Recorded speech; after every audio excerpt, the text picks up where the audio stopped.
who have just bought their home here, moved here about a year ago, and this is what they told us this morning. Poor people. So you weren't here we were gonna stay, but then all of our family members kept calling us and telling us it wouldn't have been a good idea, and we're actually glad we didn't stay. There's other people that did, and their trailer is just as bad as ours, but they can't do much about it. They don't This want to is the leave. only home they have. They're in there right now, and they won't leave till they find another, home, another transportation. So they're stuck. I saw you were really emotional. I am. Tell me what is that about? It's about Kylie working so hard for everything she's earned. Being so hardworking honestly doesn't matter. It just is destroyed and it's ruined, and then you have to start all over again. And honestly, where do you start? How do you start in this? And that's the question this morning that a lot of people have. Where do they start? How do they rebuild? Do they rebuild? How do you get out from under all this water and all this muck in a community like this? This is their livelihood. They just don't know where to start. We've seen people in boats with their dogs, with their animals, with their reptiles. They're Unrelenting. Very, very unrelenting. The governor was talking about a while ago towards it being a 500-year flood. That they haven't seen nothing like this in the state of Florida for 500 years. At least 500 years. Very unrelenting. trying to save everything they can. Luckily, most of them do appear to have survived the storm. Brianna. Randy, it's devastating with what people are going through there, and it's going to be months and months of rebuilding ahead for them. Randy Kay, thank you so much. I do want to let folks know that we've gotten reports that a causeway in the Fort Myers area has partially collapsed. So this is obviously a significant development here. We're going to be right back with more information on this, a causeway partially collapsing in the Fort Myers area. There's actually two major infrastructures that has been damaged to the degree that they won't be able to use those infrastructures.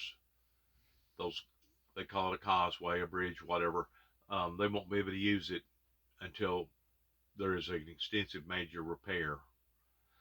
And one of those, the way I understand it, it may be both of them, goes to a populated area of people that live in and around the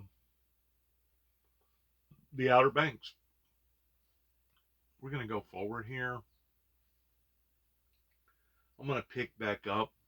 This is going to be the governor speaking right here, talking about this and talking about that. And of course, they're just in the middle of doing an assessment right now because they really don't have a clue towards the extensiveness of just exactly how damaging and everything has been. But I want to pick back up on those same two girls in their testimony of what they was given a while ago, of what they basically, to really see what Hurricane Ian has wrought. Yeah, good morning, Poppy and Jim. We made it here to Fort Myers. We drove here from Punta Gorda early this morning just to see what kind of damage, and we found quite a bit of it. In this community, the Caloosahatchee River flooded this community. If you take a look here, some of the water has actually gone down even since we got here, but it was so high. If you look here on this mobile home, you can see that where the dirt is on the screen, that's how high the water was. We talked to one 85-year-old woman who was in her home at the time, and she said that it was just a matter of seconds for the water to get up to shoulder level. She was bounced around in there by her furniture, thrown up against the wall. She was heavily bruised this morning. This is the exact same thing that happened to the good people in Middle Tennessee and Waverly last year, over about a year and a half, about a year and 2 months ago now. The exact same thing happened to the good people in Kentucky, eastern Kentucky, pertaining to about 10, 11 counties there. Whenever something like this occurs, this deluge,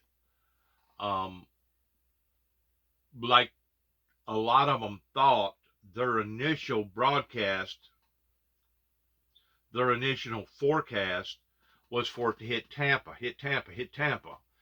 That's the reason why we've seen so many vehicles that was leaving leaving the West Coast because they really and truly thought that it was going to hit Tampa. A lot of them did. It was misjudged. The storm was mischaracterized, and then all of a sudden it chomped off. Plus, it strengthened that night. Of course, any of these areas are heavily populated, dense areas. It basically shoved off towards going, give or take about 30 miles, maybe 45 miles before it got to Tampa, on the south side of Tampa. That's where it decided to shift off at. And of course, whenever it done that, you had so many people that was thinking, oh, I thought it was going to hit Tampa. I thought it was going to hit Tampa. Well, then it's too late. You done been caught. You've been captured. And so many people, I'm pretty sure the fatality rate will be probably in the dozens, I'm thinking. It may be lower than that, but I mean, there'll be people that didn't make it through this. When we spoke to her, but luckily a neighbor saved her, and that's what it's really been all about here. Just with all this water, some neighbors are coming. They're making sure their neighbors are okay. They're knocking on doors. But this is the scene in just one of the many communities that have been devastated by this water. If you take a look over here, these are some of the boats that people have used to sort of get out of their homes and help rescue people. And even if it's just, it's so disturbing when you look on the front porches, you can see their personal belongings, their family pictures. What they have has just been destroyed and thrown out into the water here. We talked to a young couple who had just moved here about a year ago. They were so excited to start their lives. Very emotional when we spoke with them this morning about what they found when they returned home. They actually were one of the few that did evacuate. Many here did evacuate because they thought the storm was going to go to Tampa. But here's what they told us. It's very flooded. It's ruined, completely ruined. The fridge is on the floor. The couches are turned upside down. The toilets are on the floor. There is water seeking in our cabinets. Everything's flooded. Everything is ruined. We grabbed, what we could, most of, but we didn't think it would be this bad. We watched Wink News and, they kind of explained to us that it was, going left, and then it just smacked us really hard. And, we fled to my mom's, and that's all we could have did. But now we're homeless. And a lot of people are feeling homeless and very desperate this morning. Let me just show you over here what's going on. And this explains a lot, because this is part of the situation here. We know there's about 2 million people, right, without power in the state of Florida. Just look at this. This has went down during the storm.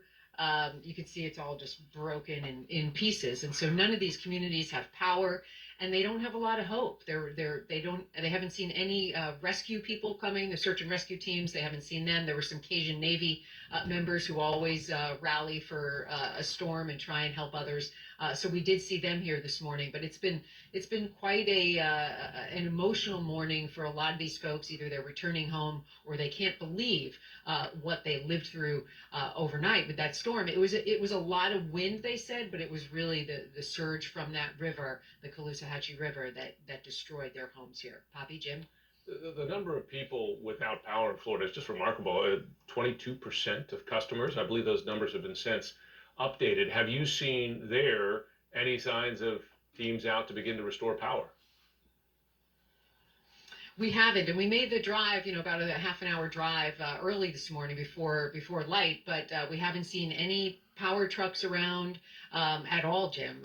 And that's what's so very frustrating for a lot of these people. They just don't know where to start. They don't know, they have to dig out, they have to get the water out of their homes. We went into some of these homes, and they're completely destroyed. So it's not only power, but it's how do they rebuild? Where do they go in the meantime? It's just, we see this a lot, obviously, after every storm, every hurricane, but it's very, very difficult for these people to know where to begin. And as I said, they just did not expect what happened here to happen. They thought that it was going to go further north. Yeah, despite all those warnings, no question. To hear that young woman say to you, we're homeless now, quite a thing to hear. Randy Kay, thanks so much. All right, so Ian is now a tropical storm. That's what happens when they hit land, weakening from a Category 4 hurricane, but it remains extremely dangerous as it continues to move its way across Florida. Heavy rains, flooding, unrelenting. This is a video of a reporter rescuing a nurse just before sunrise this morning after she got stuck on a flooded road. Officials are urging residents to stay where they are. Goodness, we see this so often, Poppy. They say don't drive on the roads. The water rises quickly, and then those cars get caught on the roads. What an incredible thing to see. Wow. Ryan Young, our colleague, is on the ground in Orlando, which of course is feeling a lot of this impact of this storm right now. Ryan, thank you for being with us. You actually spoke to that reporter. What did they tell you? And if you can share their name so that everyone can know what a hero they are. Yeah, his name is Tony Atkins. He's a good brother. I know him very well. In fact, when we saw the video and we saw that rescue, we were just amazed. I mean, he waded out into the water to save that woman. And if you think about it, she wasn't just driving in the water because she wanted to. She wanted to get to work. She's a nurse. So you understand her death.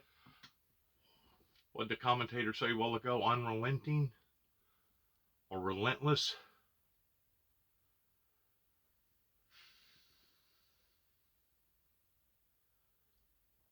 Words of despair. Basically, any of your community organizers working either with Red Cross or FEMA or even National Guard, they basically have to go into a ruined area like this the same way as you would be if it was a war zone, and you got to sit down and you got to modify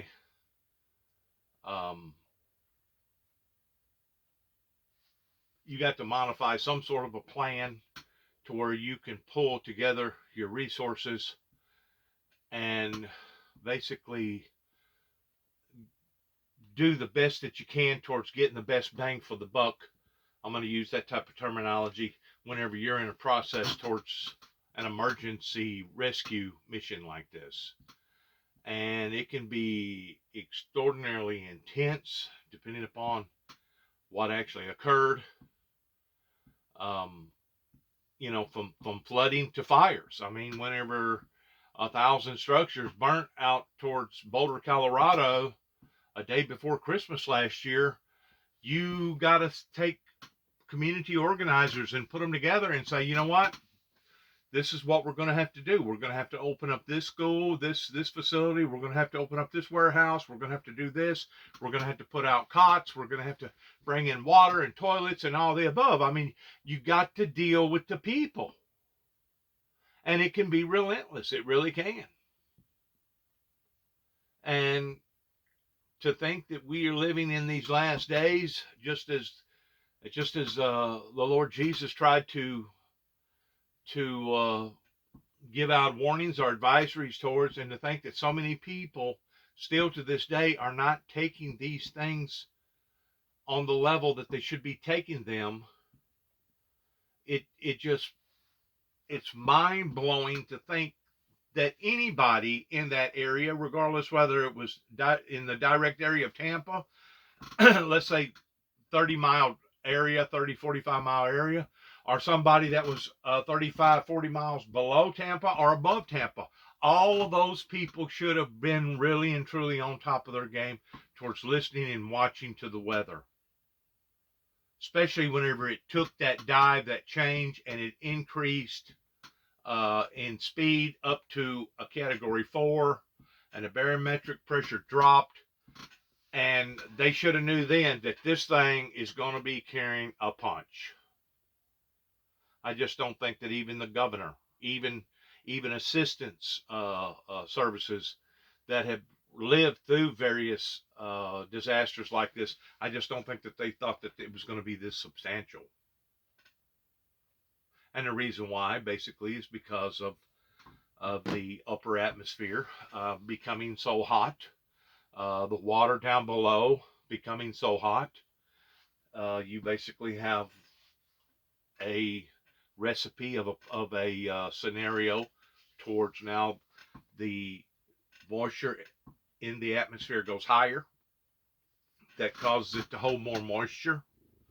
And then whenever it does come down, it comes down in the form of a deluge. We've seen it just about a month ago over in Pakistan, where it basically destroyed over 1 million structures, dislodged I think over 12 or 13 million people, and I guess they're just now trying to drag their way out of that horrible situation that has put them on the same level as basically Yemen, towards being a bunch of refugees now that don't have nowhere to sleep or nowhere to live. These conditions that we're seeing happening to the inhabitants here upon to the earth is only that in which what the Bible had already already forecasted or predicted towards woe be unto the inhabitants whenever you shall see these things start to be revealed or unfold towards these horrible events. And it's heartbreaking. It is so devastatingly heartbreaking to see so many people's lives that's not just turned upside down, but basically they're destroyed. They're basically destroyed. Like those two girls said a while ago, we're homeless. Now multiply that probably by about,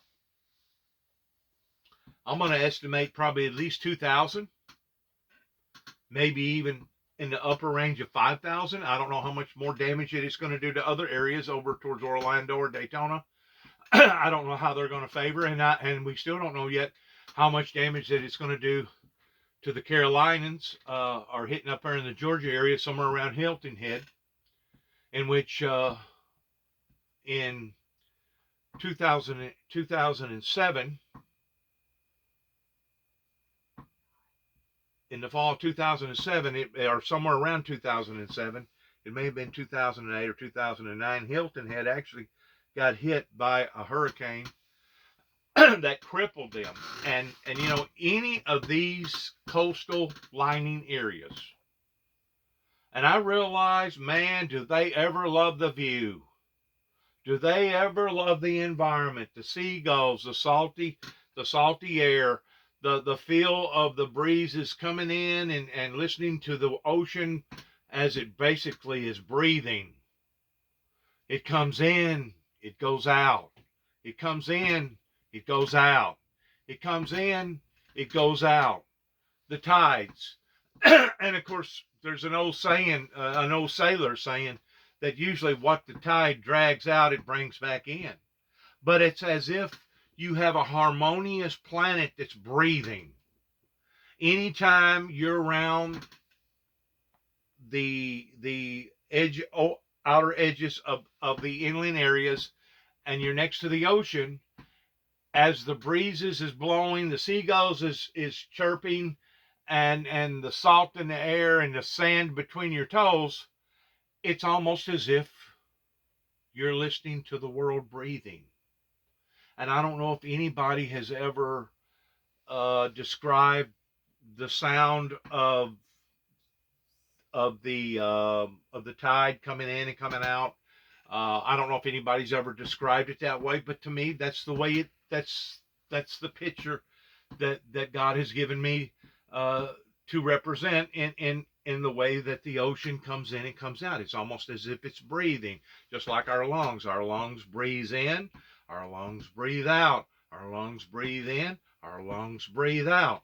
Well, the ocean does the same thing. It moves in, it comes out. It moves in, it comes out. So it's almost like a living entity with that type of energy. And of course, whenever you upset that energy, whenever you take things out of its normal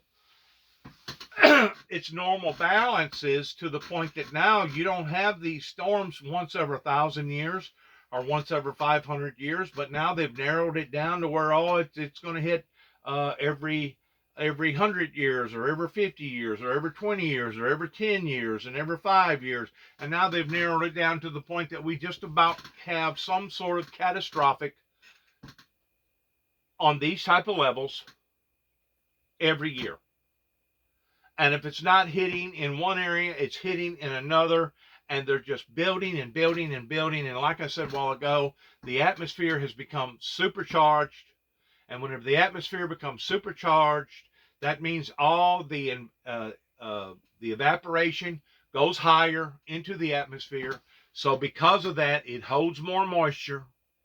And then whenever it does release its moisture, it's so high that it's no way for it to control itself. So it basically dumps it, just like dumping a 5-gallon bucket of water on your flowers. In other words, you're just not putting it out just a little bit at a time. You're actually dumping it, putting the whole thing on there. It's a deluge. And that's what we're seeing with these intense storms, regardless whether it be on one side of the equator or the other, regardless whether it be here in America or over in Pakistan. We're seeing these patterns again and again and again. We're seeing these massive hurricanes that we used to think was ever 50 years or 20 years or 10 years or 5 years, now almost every year. So there's no doubt that the climate has changed and our world has changed. And I truly believe that we're doing just as much damage below our feet as we are above our head. And one helps enhance the other. And between the two of it, it formates a catastrophe. Just like happened in Waverly, Tennessee last year, about a year and 2 months ago, whenever it basically destroyed about a third of their town. Just like what happened up in Kentucky. Just like what happened in Pakistan. These major issues of it either becoming senselessly too dry or senselessly too wet is happening now routinely, almost in some cases almost every day somewhere on the planet. And of course, whenever you were seeing the ice melting the way that it is, and we're knowing that the ocean tables are rising, there should be as much of a red flag. And I've said this before, whenever we're out here in the middle of Tennessee, Northwest Tennessee, in the middle of winter, whenever it's supposed to be, our averages in December, it's supposed to be somewhere around 45 to 50 degrees in the highs, and our lows getting down somewhere around somewhere around the mid 30s to possibly the upper 20s is where we usually hover around in the December months here where we're at. And then all of a sudden, you pop up to 85, 82, 87 degrees, and it's like a steam bath. All of a sudden, the humidity just gets so freaking thick. It's almost like you're in a freaking sauna. I don't know if you've ever been in a sauna or not, but it's almost like you get in a sauna and it gets hot, boiling hot.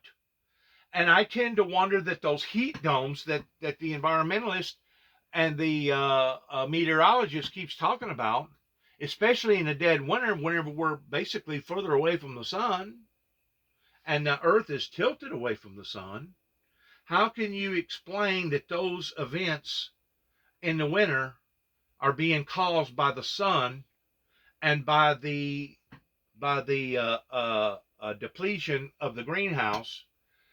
Because if the sun was doing that type of damage towards warming the earth up like the way that they say that it's warming up, in which there's no doubt, I truly believe that it is, we would actually go outside and get second, third, or fourth degree burns. In other words, we wouldn't be able to stand it. So obviously the world is warming up with a different source pertaining to the core of origin of where it's actually warming up. I still believe that the world's warming up from the lower feet because we're removing the heat shield that was placed there pertaining to the petroleum gook that was put there for a reason. That gook that we basically draw out of the ground and then put it in these refineries and basically turn it into fuel, burning fuel, either in gas or diesel. I truly believe that that heat shield was put there to eliminate the heat of expanding from the core. And there are certain times, depending upon the gravitation of the way that the centrifugal force is turning inside the bottom of the earth. Now, you can't see that from here, okay? And you're talking about something that's, 5,000 miles below our feet going down into the core or thereabouts. So you can't see that, but you have to know that as you're draining the oil, first of all, you're draining the the substance that was put there for a friction remover of the rocks that's steadily grinding together and the platelets that's moving up and down, kind of like the ocean, breathing in and out. But you're also eliminating that heat shield to where whenever that centrifugal force is going in a certain direction and it's parallel to wherever that your country is. And I know that this sounds bizarre or elaborate or whatever word you want to use. I truly believe that heat is expanding from the bottom of the earth, from the inside of the earth, and it's coming out in the form of steam, humidity, and this heat dome that we see the upper layers of. We can't see the bottom layers of, but it actually starts below, because which way does hot air expand? It goes up, right? Hot air goes up. It don't go down, it goes up. So as all this heat goes up, it goes up through the ground, and then it goes up into our lower atmosphere, and then all of a sudden it goes up into the upper atmosphere, which causes a disturbance up there, and then you have the humidity level as well as the jet stream and all the above, and you put it all together, and you have a supercell. You have a superstorm. And then all of a sudden you have a tornado like hit in this particular area about 2 weeks before Christmas, that stayed on the ground. It started over in Missouri, stayed on the ground for 250 miles, and basically didn't let up until it almost got to Indiana and destroyed over 100 lives as far as actual killing, deaths. This particular adversary took that many lives, in addition to the hundreds of lives that it devastated beyond the storm, that in actuality they would have been better off to have been dead in some incidences because of the surrounding circumstances than they would have been to live through the agony and the pain and the slow death versus the quick death. And I know that sounds cruel. I know that sounds bizarre. I know that sounds cold and callous, the way that I just got through describing it. But whenever you take an event that just got through happening down in Florida, the people that did survive that, okay, now they're going to have to go through a long, relentless transformation of being used to having everything to now being used to having nothing. And whenever I say nothing, I literally mean nothing.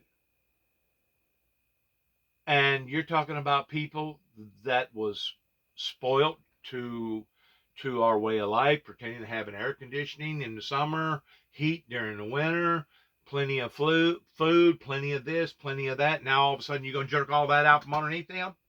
You're going to take that away from them. And now all of a sudden them same elderly people that had their lives already established, now they're going to have to endure a whole new different life, a whole new different life-changing, altering events in their lives. You don't think that those people are going to wish that they was some of the people that actually died in the initial blow? Some of them will. And you know what? Some of them makes a whole lot of sense in what they're saying because of the suffering being so relentless. Because whenever a person has to do that, and their whole life changes right in front of them, and they're at the age that they can no longer start all over again, then basically they have to endure whatever is left for them to endure in their lifespan. And in lots of cases, those people's lives will be totally miserable until their very last breath that they take. And like I said, I hate to put it that way because it's cold, it's callous, it almost sounds heartless, but I promise you, I'm not a heartless person, and I know exactly what them people are going through because I've went to too many catastrophes, including the first one, which was Katrina, and I seen it firsthand towards the suffering and the destruction that comes into people's lives way after the storm is already gone. Way after the damage has already been committed up into that up into that community, the endless suffering that goes on internally behind the closed doors is unlike most people can even begin to imagine. Besides that, the children's lives gets devastated because now they no longer have the games that are their games. They no longer have their video games. They no longer have their environment that they was completely adjusted to, or basically spoiled to, and now them children are going to have to be dislodged. Many of them will not only be dislodged from their home, but they'll be dislodged from their school. They'll have to start all over again somewhere else, and they'll have to readjust towards not having those games, towards not having that love, not having that security in that home because of it being so raw.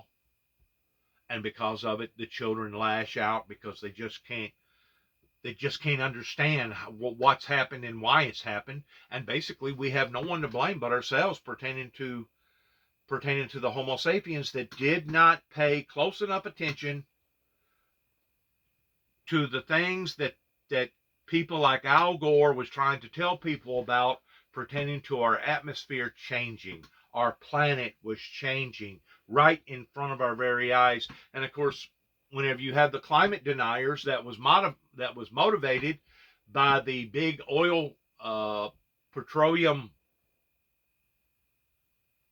dinosaur companies that was saying, oh, no, that's just y'all's imagination. Oh, no, y'all freaking out. Y'all just a bunch of environmental huggers and environmental lovers and tree huggers and et cetera, et cetera, et cetera. Whenever you have that continually telling you that, it's actually a force that you have to penetrate through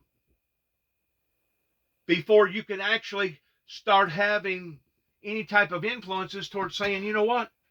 This is really happening to us. This is really going on. Now, what are we going to do about it? And that's one of the things that I like about the Democrat Party, because I think that they know that the Republican Party has helped to put us where we are today. And, I don't want to throw politics into nothing, but the bottom line is this. It was the Republican Party that basically acted as if the things that happened during the latter part of Ronald Reagan's administration was just a fluke. Or they was acting as if that it was just a coincidence.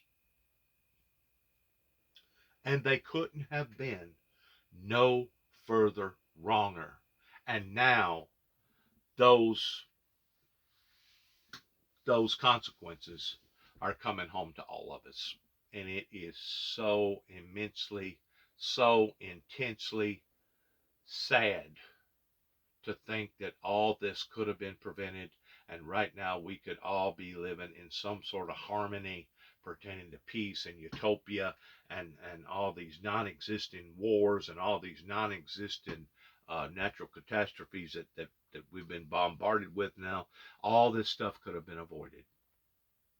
That's what Northwest Tennessee is going to give an account for, because the people that did not take heed to the message coming from the messenger, because they did not like the message. And if you don't believe me, I can prove to you that I've lost jobs over it. I've got kicked out of radio stations because of it. I've got kicked out of churches on account of it. I've lost friends on account of it. I've lost loved ones because of it. I've lost farms and had to declare bankruptcy on account of it. I've been falsely arrested on account of it. And I could go down a long stream of events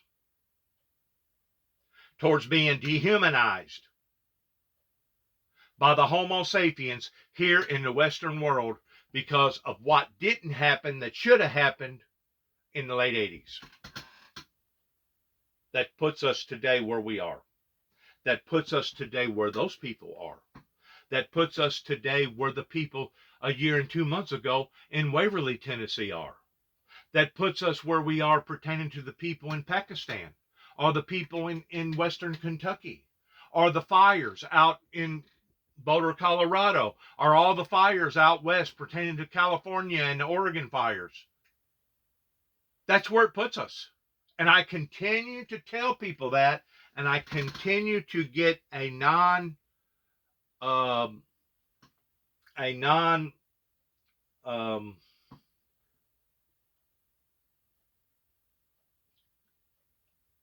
defiant approach pertaining to the people as far as no confirmation on any of this. So, maybe it has reached a level that the Homo sapiens are beyond repair. Maybe we have went over the threshold to the point that we're only going to see this endless suffering continue to not gradually increase, but steadily increase towards more and more and more and more events like this in the future.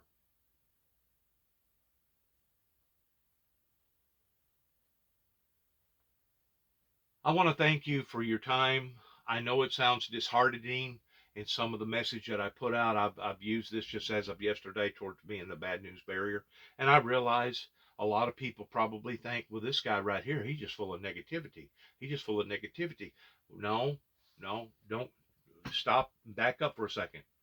Whenever the people in generally looked at the fulfillment of prophecy towards the first and the second seal being opened, whenever they looked at that second seal, they could have looked at it either in a positive light or a negative light, just like a glass of water towards it either being half full or half empty.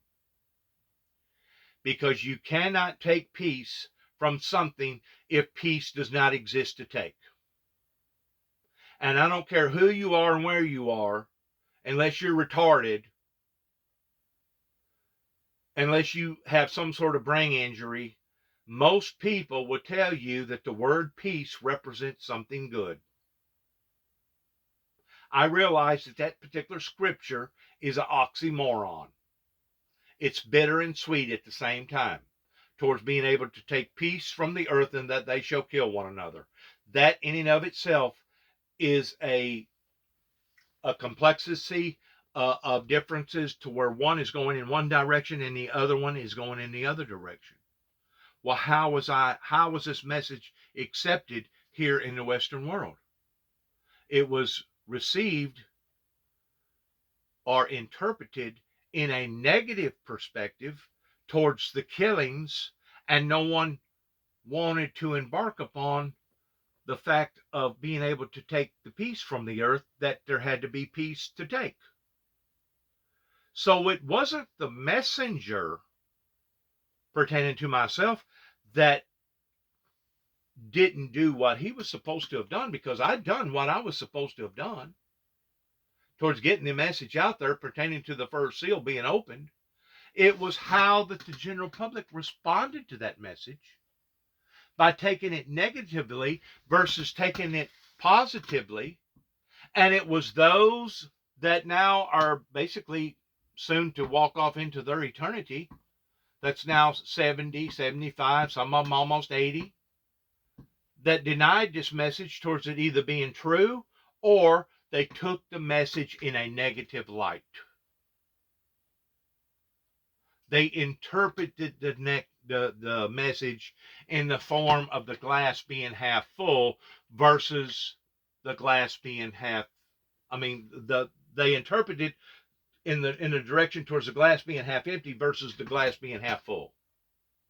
But yet no, and today, the 21st century, year 2022, whenever I come back here in 2014, there was so much negativity that had been built up around this message, because this was basically the area or the core of origin where I first started this message, that the negativity and the hate had been ramped up so high to the degree that basically had a community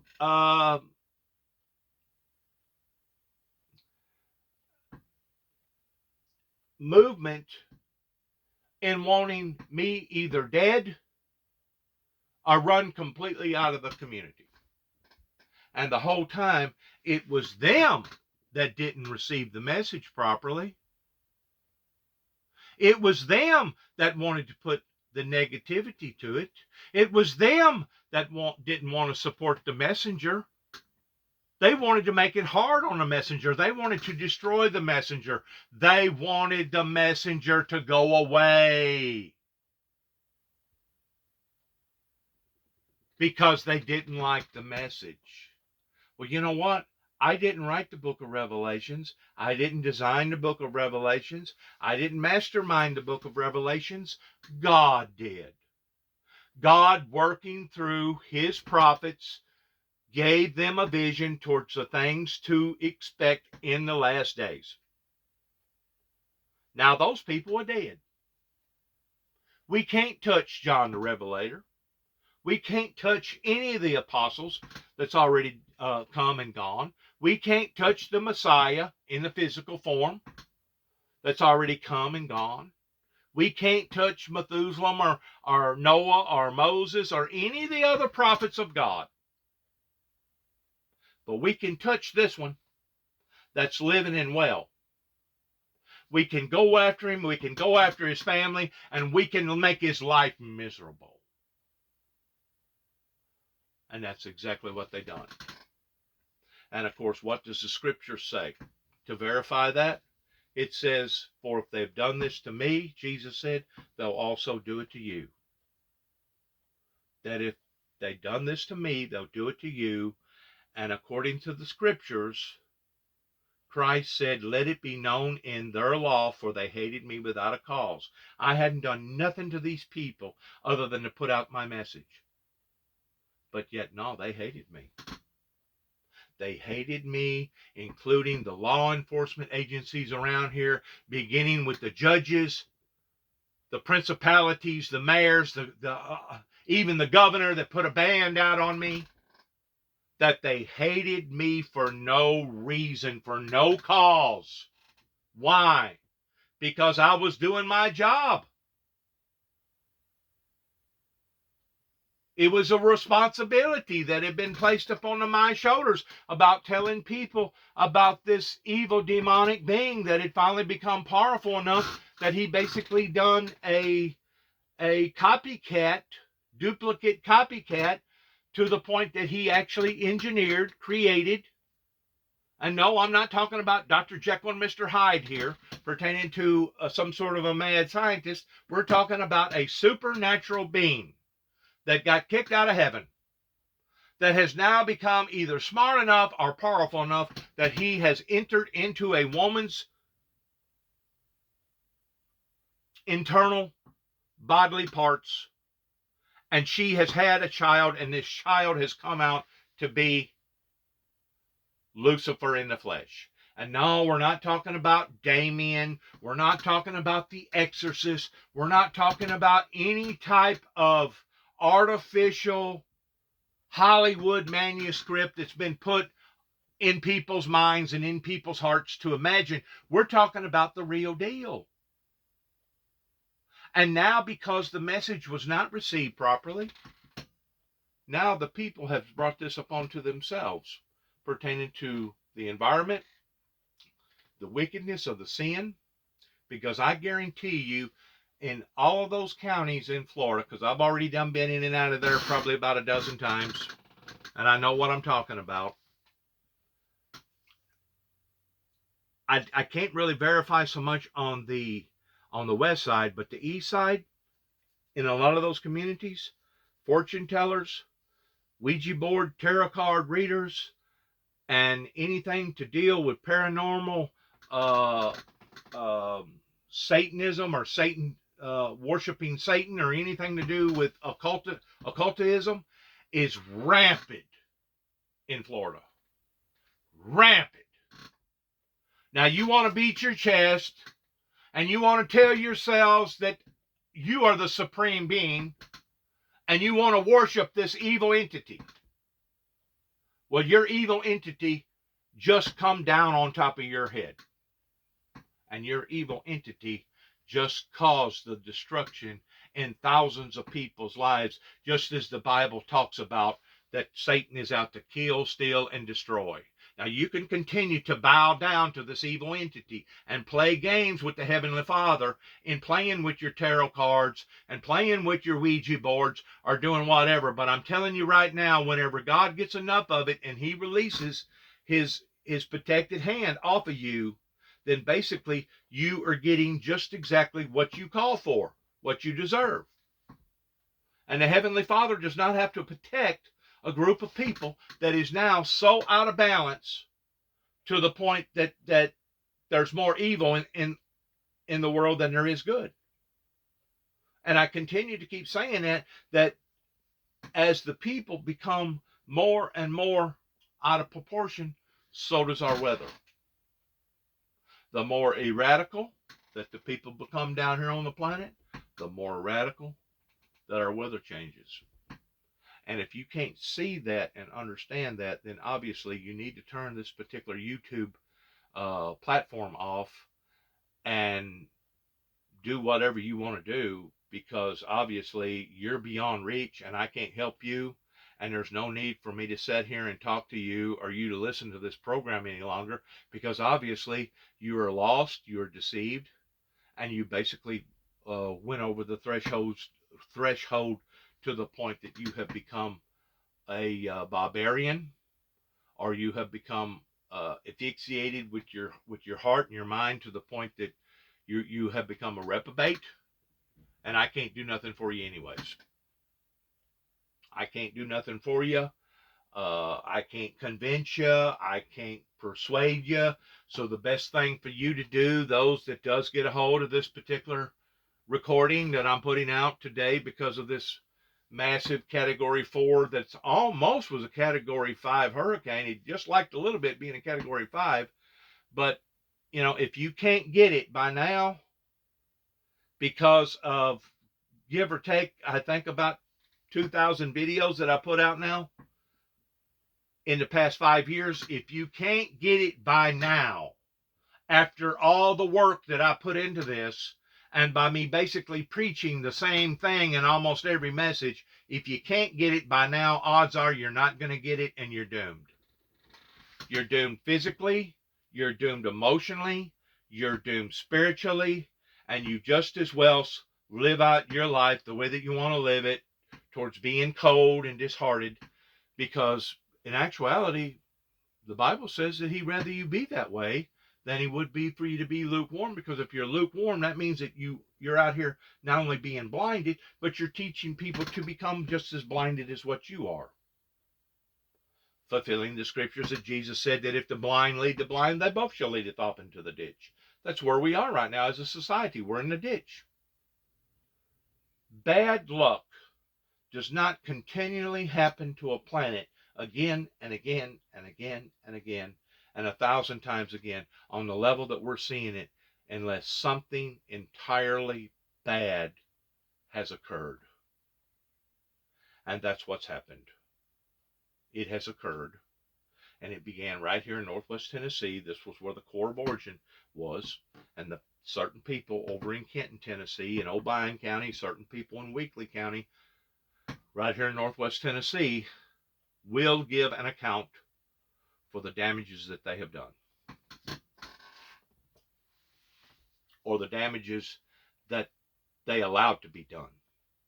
And I tend to wonder which is worse, either you yourself that took it upon yourself to have that bloody hand, being basically that trigger man, or you sat idly by and allowed for others to be the trigger man, and you didn't try to stop it, or you didn't try to engage up into it or onto it in the form of trying to protect that individual from being raked over the coals. And that's what the church community around here in Northwest Tennessee, give or take probably about 10, 12, 15 counties, going all the way down towards Memphis, up in Kentucky, other parts of the world that my son and I basically minister to in our beginning phases of the Windmill Ministries missions. These are the people that's going to be held accountable. Now, I know it's much easier to blame somebody else. It's much easier to say, oh, this was the finger of God.